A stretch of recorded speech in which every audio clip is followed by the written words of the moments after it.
The broken rifle. The Springfield, 1903 rifle lay across Corporal James Whitefeather Morrison's knees like a relic from another war. In the cramped barracks of Stalag 7A, the other American prisoners had long since stopped asking why the Germans had let him keep it. Stripped of its firing pin, bolt mechanism gutted, it was nothing more than wood and steel, a cruel reminder of what he'd been before capture. The guards found it amusing, this broken sniper clinging to his broken weapon.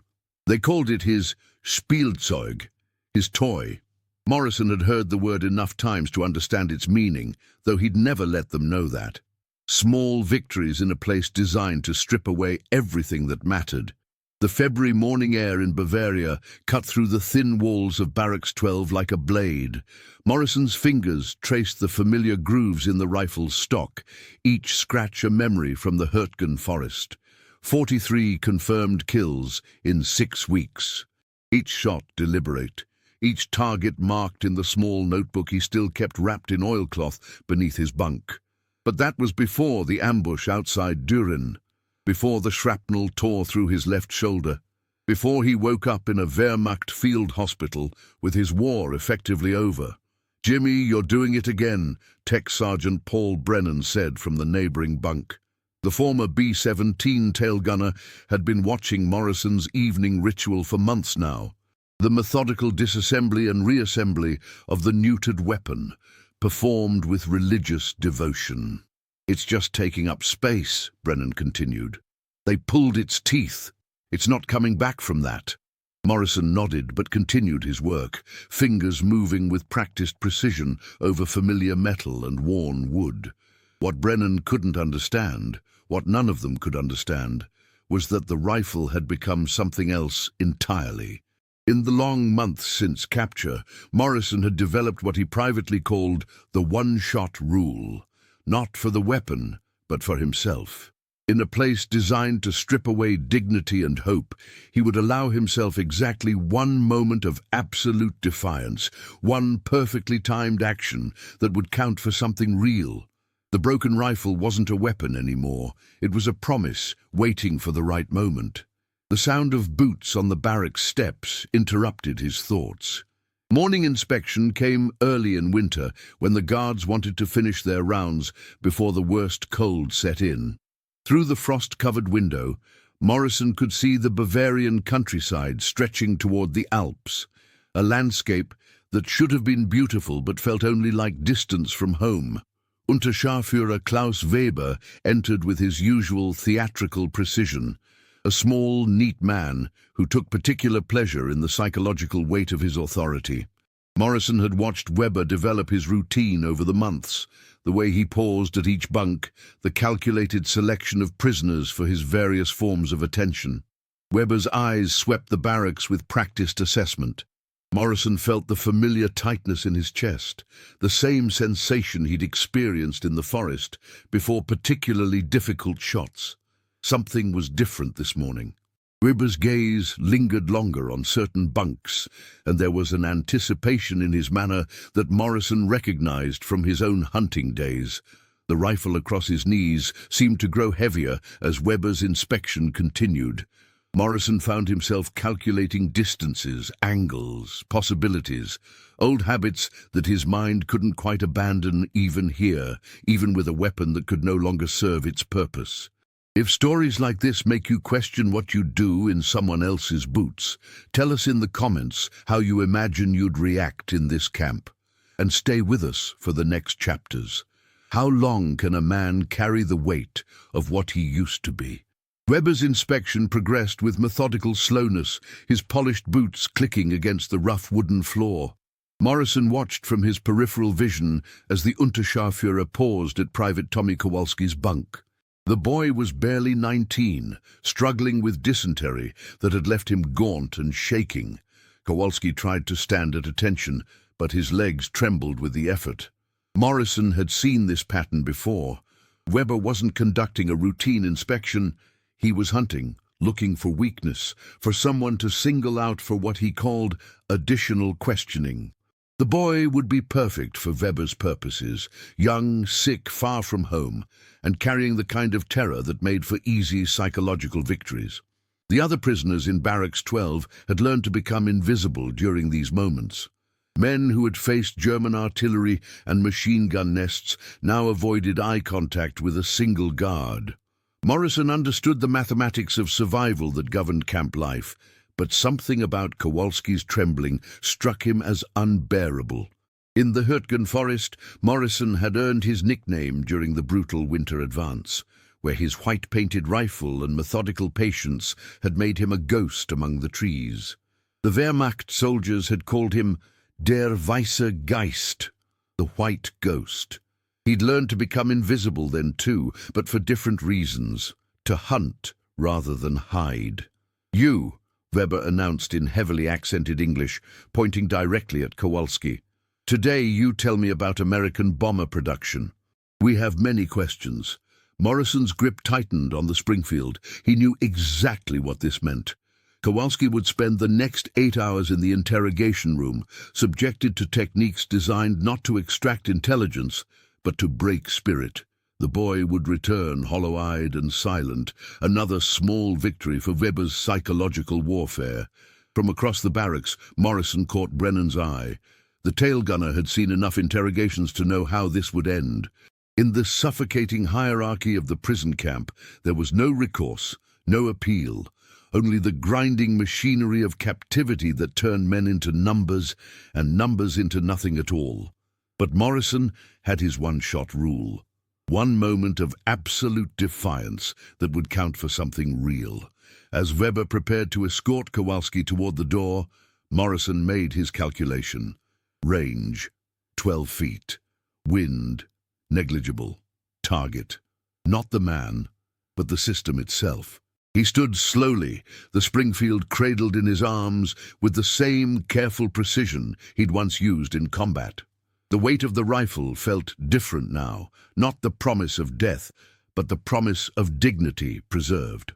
"Unterscharführer Weber," Morrison said, his voice carrying the flat calm that had once preceded his most difficult shots. "I have a proposition." Weber turned, eyebrows raised in theatrical surprise. The other guards who had been waiting outside moved closer, sensing entertainment. Morrison could feel the attention of every prisoner in the barracks focused on this moment. "The sniper wishes to negotiate?"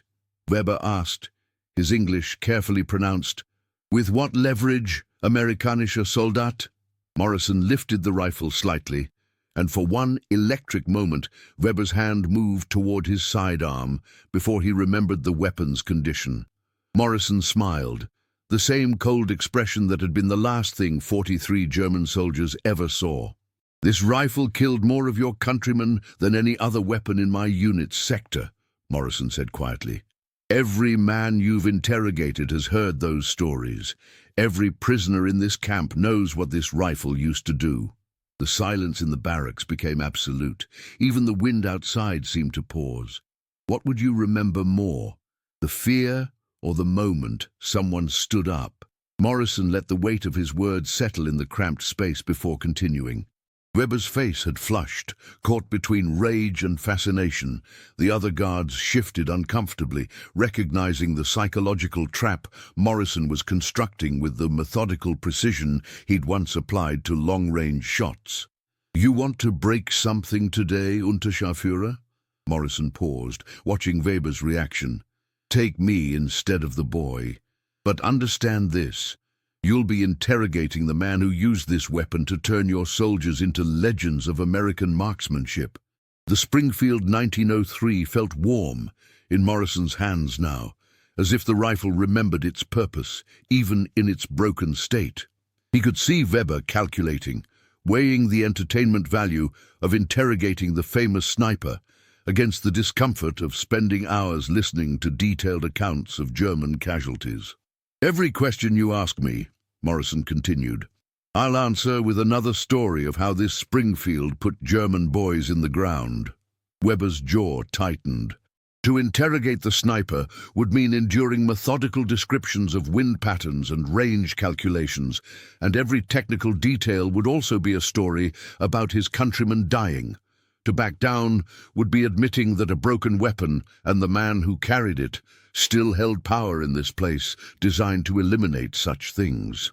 Private Kowalski stood frozen between the bunks, hardly daring to breathe. Morrison caught the boy's eye and nodded once, the same economical gesture he had used to signal successful shots in the forest. A promise that this moment would count for something. The silence stretched for nearly a minute. Through the frost-covered windows, Morrison could hear the distant sound of work details forming up in the compound yard. Normal routine continuing while something fundamental shifted in Barracks 12. Weber made his choice with visible effort. Kowalski, return to your bunk. Morrison, you will come with me. As they walked toward the interrogation block, Morrison felt the eyes of his fellow prisoners following him. Brennan's expression mixed admiration with concern. The other men watched with the careful attention of soldiers, witnessing something that might matter later. The interrogation room was a small concrete space with a single wooden table and 2 chairs. Weber closed the door with deliberate force, then sat across from Morrison with the Springfield 1903 laid between them like evidence in a trial. So, Amerikanischer Scharfschütze, Weber began. Tell me about your rifle. Morrison smiled and began to speak about the weight of snow on rifle barrels and the patience required for shots at ranges exceeding 800 meters. He described wind drift calculations and the specific way different ammunition performed in winter conditions. Weber had asked for stories about the rifle, and Morrison gave him exactly that. Clinical, detailed accounts of marksmanship that were also, inevitably, stories about German soldiers dying. Hour after hour, Morrison answered every question with the methodical precision he'd once applied to hunting men in the forest.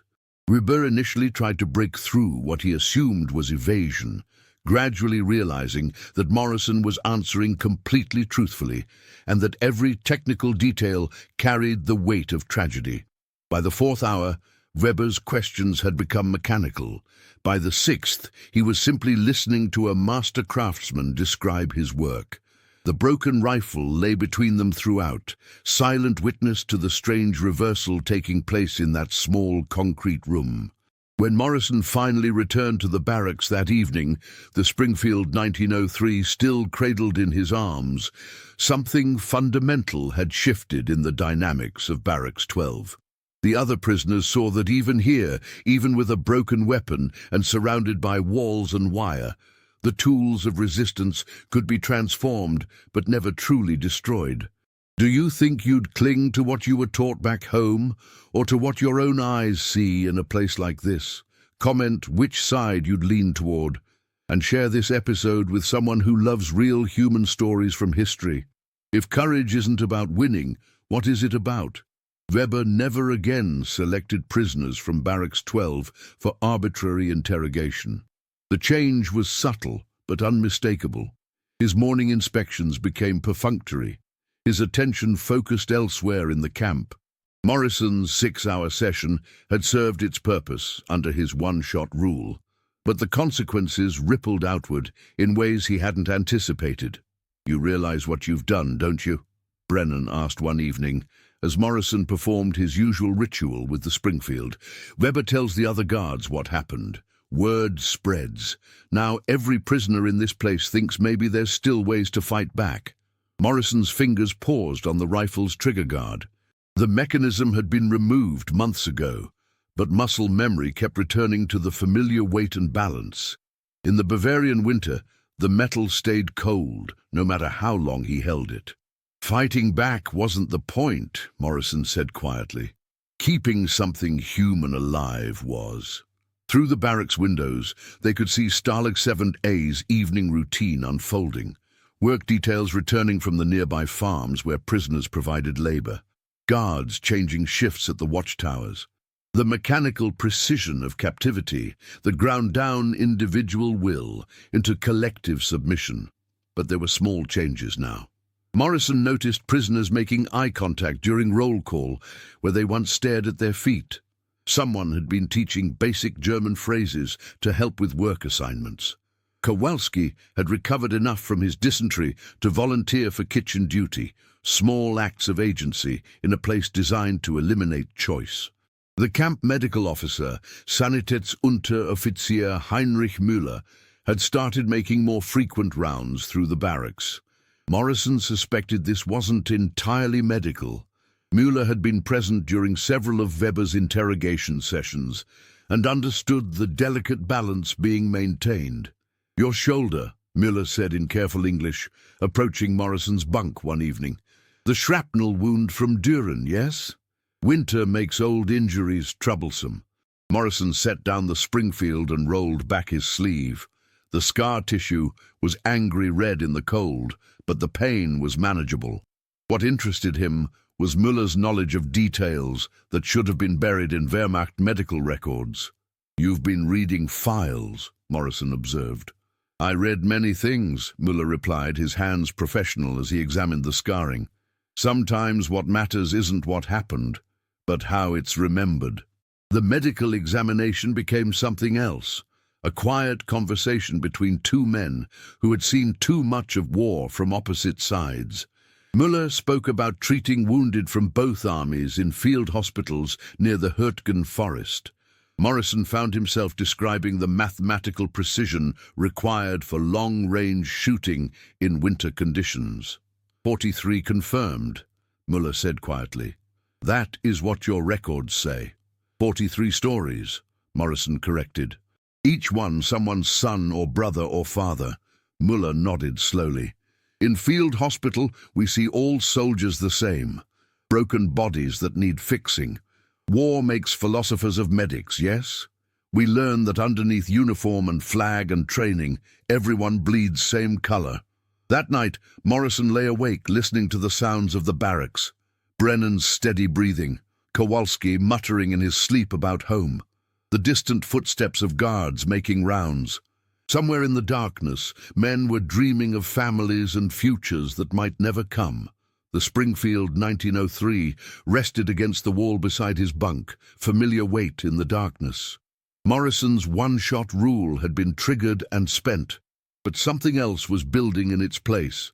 Not defiance exactly, but a quiet understanding that dignity could survive even when everything else was stripped away.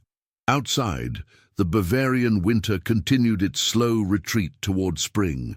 In a few months, the war would shift again, and some of these men would go home carrying stories that might never be told. Morrison touched the scarred wood of his rifle and wondered what kind of witnesses they would become. How do you carry the weight of 43 stories while learning that the enemy bleeds the same color? Spring came to Stalag 7 with the sound of Allied bombers passing overhead, their formations a distant reminder that the war continued beyond the wire. Morrison counted the engines from his work detail in the potato fields, B-17s most likely, heading toward Munich or Augsburg. The same type of bomber Brennan had served on before his own capture near Schweinfurt. It was during one of these work details that Morrison discovered Heinrich Müller's secret. The medical officer had been assigned to supervise prisoners working near the camp's administrative building, officially to ensure no one collapsed from exhaustion in the warming weather. But Morrison noticed Müller spending more time studying the bombers' contrails than watching the work crew. "Flying fortresses," Morrison said quietly, approaching where Müller stood at the fence line. "Probably the 91st or 381st Bomb Group, based on formation spacing." Müller startled, then looked at Morrison with an expression mixing surprise and something deeper. "You know aircraft identification." "Know your enemy?" Morrison replied. "That's what they taught us. Though seems like everyone's learning that lesson differently than expected." Müller was quiet for a long moment, watching the distant formations disappear toward the south. "My brother flew reconnaissance aircraft. Junkers Ju-88, shot down over Holland October 1943. The admission hung in the air between them. Morrison understood immediately why Müller had taken such interest in the American prisoners' medical care. In treating their injuries, he was somehow caring for his own brother's memory. "The Springfield you carry," Müller continued. "Do you know how many German snipers also carried family photographs wrapped in oilcloth? How many kept careful records of their shots, just as you did?" Morrison felt something shift in his understanding. The notebook he kept hidden beneath his bunk contained more than kill records. It held the weight of 43 stories. But those stories belonged to men who had also carried photographs and letters, who had also been someone's son, or brother, or father. "Why are you telling me this?" Morrison asked.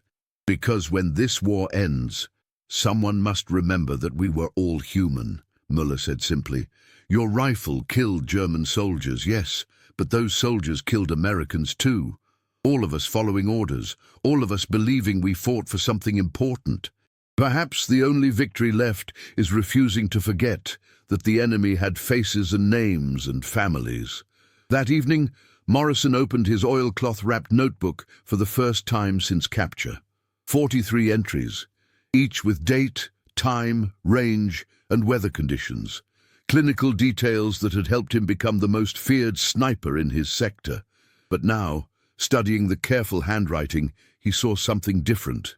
Each entry was also a prayer of sorts, a way of acknowledging that these deaths had mattered enough to record. The notebook wasn't just a tactical record, it was a memorial to men whose names he would never know. Brennan found him sitting with the notebook open, the Springfield 1903 across his knees. "Never seen you look at that thing before," Brennan observed. "Never understood what it really was before," Morrison replied. "Thought I was keeping track of victories. Turns out I was keeping track of losses." "Whose losses?" Morrison looked up at the tail gunner who had dropped bombs on German cities, who had watched enemy fighters attack his formation, who had survived his own capture and imprisonment. Everyone's. The revelation changed nothing and everything. The war would continue. Men would keep dying on both sides. The prisoners in Stalag 7A would eventually go home or die in captivity. But the understanding Müller had shared, that recognition of shared humanity beneath the machinery of war, would travel with them. Morrison closed the notebook and wrapped it carefully in its oilcloth. The Springfield 1903 still rested against his shoulder, broken and useless as a weapon, but somehow more important than it had ever been as an instrument of death. Outside, night fell over the Bavarian countryside, and in the darkness, American prisoners and German guards continued the strange dance of captivity that would bind their stories together long after the war ended. If you came home with this story, who would you dare to tell? Liberation came with the rumble of Sherman tanks and the smell of American cigarettes. The 14th Armored Division reached Stalag 7A on April 29, 1945, finding gates already thrown open and German guards vanished into the Bavarian countryside. Morrison watched from the barrack steps as American soldiers moved through the compound, their faces registering shock at conditions that prisoners had learned to accept as normal. "Jesus Christ," a young sergeant muttered, surveying the skeletal figures emerging from barracks. "How long you boys been here?" "Long enough," Brennan replied, accepting a offered lucky strike with hands that trembled slightly. "Long enough to forget what real coffee tastes like." But Morrison found himself looking past the liberating soldiers toward the empty guard towers. Somewhere in the confusion, Heinrich Müller had disappeared along with the rest of the German personnel. The medical officer who had shared his brother's story and helped Morrison understand the weight of the notebook now hidden in his jacket. The Springfield 1903 drew curious attention from the American soldiers. "That thing even work?" the sergeant asked, noting the obviously disabled firing mechanism. "Worked when it needed to," Morrison said quietly. "Does something different now." The journey home took weeks. Processing centers in France, medical examinations, debriefings that never quite captured what captivity had actually meant. Morrison carried the rifle through all of it, along with the notebook wrapped in oilcloth that now held a different kind of record. He'd started adding entries during the final weeks at Stalag 7A. Not kill records this time, but observations about the guards who had shown small kindnesses. The way Müller had treated infected wounds without regard for nationality. Weber's gradual retreat from arbitrary cruelty after their interrogation session. Even the kitchen staff, who occasionally added extra portions to soup bowls when they thought no one was watching. 43 death entries, 11 kindness entries. The mathematics of war and captivity reduced to careful handwriting in a small notebook. "You gonna tell people what really happened over there?" Brennan asked during their final night before reaching New York Harbor. Morrison considered the question, watching lights on the distant shore. What could he tell them? That the enemy had faces and names and families? That a German medical officer had mourned his brother while treating American prisoners? That even Weber had proven capable of something approaching mercy? "Some things are too complicated for parades," Morrison said finally. He was right. The homecoming focused on victory and valor, on stories that fit neatly into newspaper headlines and Sunday sermons. There was no place for nuanced accounts of psychological warfare transformed into strange respect, or for German guards who had chosen small acts of humanity over strict adherence to regulations. Morrison returned to Oregon and found work in the timber industry. The Springfield 1903 hung above his fireplace, restored to working condition, but never fired again. He married a school teacher named Sarah, who learned not to ask about the rifle or the notebook he sometimes took down on quiet evenings. It wasn't until his grandchildren arrived that Morrison found words for what had happened in Stalag 7A. Sitting by the fire with the rifle across his knees, he would tell them carefully edited stories about the day a broken weapon stopped an ambush of the spirit. "Was he really your enemy, Grandpa?" his youngest granddaughter asked one evening after Morrison had described Heinrich Müller's kindness. Morrison looked up at the Springfield, thinking about 43 carefully recorded deaths and 11 small acts of mercy. "For a while, sweetheart, until we remembered we were all just people trying to get home." The notebook remained in his jacket pocket, its pages yellow with age.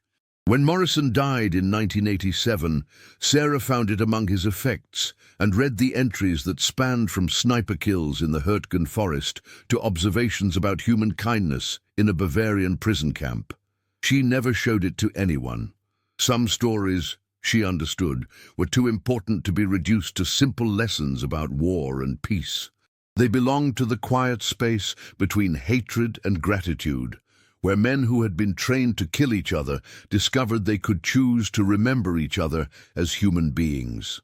The Springfield 1903 remained above the fireplace, where Morrison's grandchildren would eventually learn that the most difficult battles are often fought not against enemies, but against the urge to reduce other people to nothing more than targets in someone else's war.